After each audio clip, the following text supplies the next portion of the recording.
Poppy Playtime.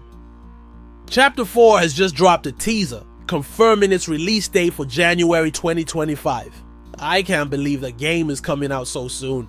I thought we'd have to wait at least 2 more years. What's even more exciting is that the teaser introduces a new smiling critter, which looks like it might be taking over Catnap's role as the dominant creature in Playcare. In addition, the Steam page for the game has revealed some extremely important details about the plot and setting of Chapter 4. We're about to uncover the darkest and deepest secrets of Playtime Company, folks.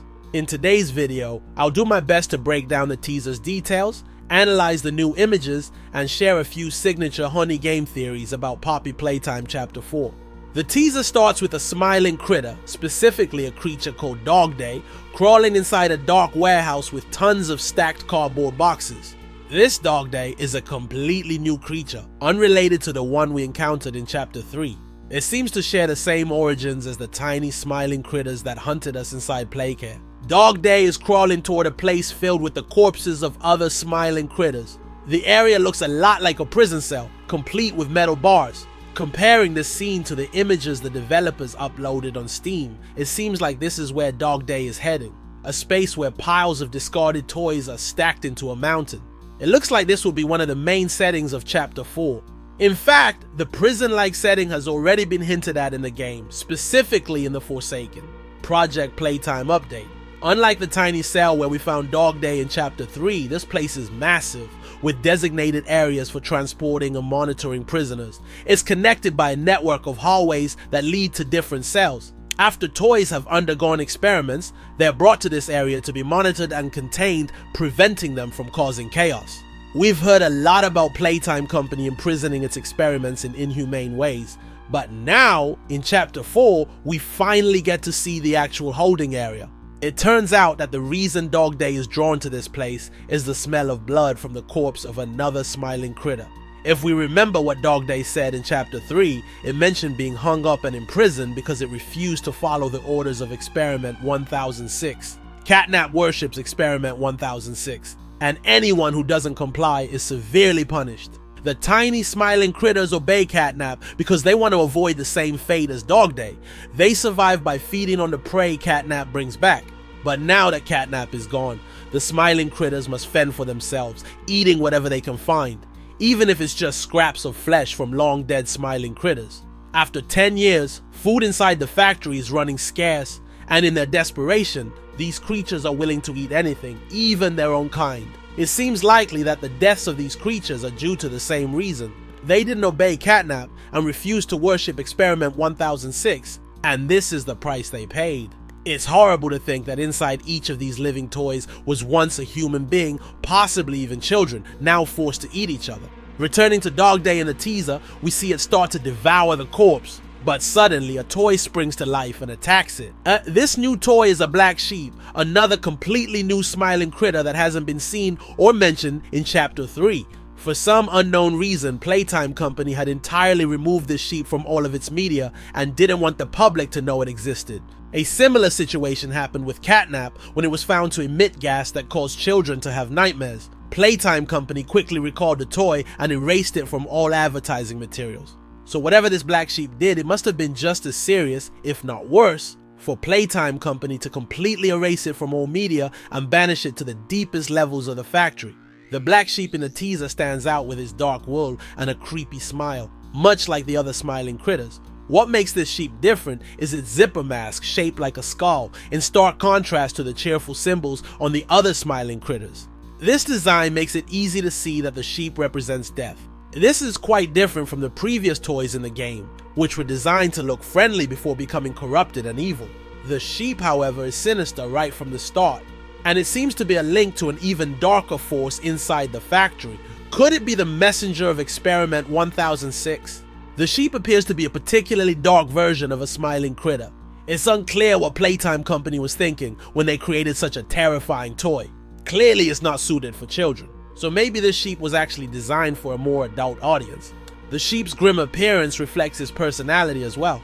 It's not friendly at all. It pretends to be dead to lure Dog Day closer and then pounces on its prey when the dog lets his guard down. Even though there are many other toy corpses around, the sheep isn't interested in them. It wants live prey. As the camera zooms out, we can see hundreds, if not thousands, of toy corpses piled up. This looks like a toy graveyard, but it's unclear if these are failed experiments or the den of an even more dangerous predator. I doubt the sheep could have done this alone. It seems more likely that it's serving a much more powerful and dangerous entity. In the same scene, you can also see massive cages looming in the background. Whatever is being held inside them must be something significant, as it requires such large cages for containment.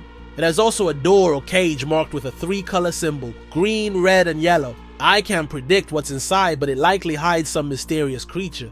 The teaser doesn't reveal much more, so now let's move on to the images posted on Steam for Poppy Playtime Chapter 4. First up is another central hall, except this time the sky above is fake. So this isn't the same hall we started in during Chapter 1. Unlike the rest of Playtime Company, this area is surprisingly clean and well kept. Why hasn't this room fallen into disrepair like the others? Looking at it, I get the feeling that someone has been living down here, waiting for the protagonist to arrive. It seems like they've been keeping the area neat and tidy to welcome us. This is the place where all the activities below are monitored and controlled, the real heart of where Playtime Company's darkest secrets unfold, particularly the prison. The doors here are reinforced with iron bars, making it clear that whatever is being kept inside, Playtime Company does not want it escaping. The most notable detail in this room is the emblem painted on the hull, the same symbol we saw in the cage in the teaser. This suggests that this could be a separate facility, operating independently from the toy factory above, and most of the workers upstairs have no idea what's happening down here. The floor is marked with pathways leading to 3 different areas, color-coded in yellow, green, and red, exactly like the colors on the emblem. Next, we come to a basement with a ventilation fan, where beams of light reveal what seems to be heaps of waste. It looks like we've just discovered the waste disposal area of Playtime Company, and at the far end of the room is a steel door which appears to be the way out. But something tells me that getting out of this room won't be easy. It's likely a trap, and we'll need to escape quickly before being buried by tons of waste. The next image shows a tunnel that seems to serve as a drainage system, and it appears that the door from the previous room leads into this tunnel. This is definitely a place no outsider should be exploring, and we're among the few to witness it. The collapsed wall ahead reveals that this tunnel was built inside a deep underground cave system, much like the cave that served as Catnap's lair in Chapter 3. Another detail in this image is the generator at the end of the tunnel, which seems to still be functional. It's reminiscent of doors, floor 2, suggesting that activating generators to unlock doors while being chased by some creature could be a key task in the game. The next image takes us to a long hallway with bloodstains covering the floor.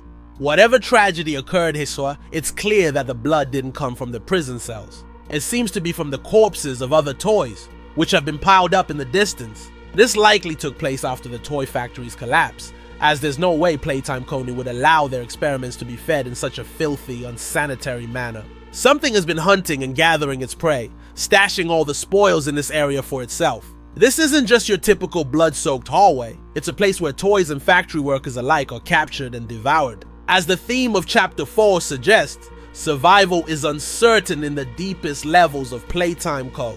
But fear is guaranteed.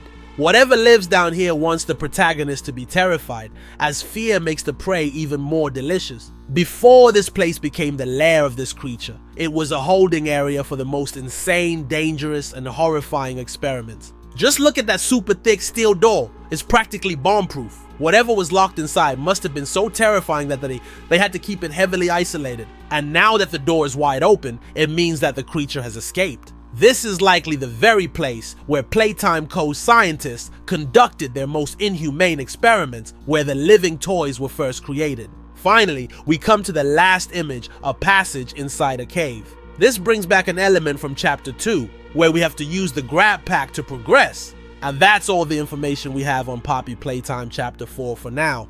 The developers are still keeping things pretty tight-lipped, so I couldn't break down too much yet. I'll catch you guys in the next teaser. If you enjoyed the video, don't forget to leave a comment, like, and share it, and hit the subscribe button to support the channel. Thanks for watching, and I'll see you all in the next video.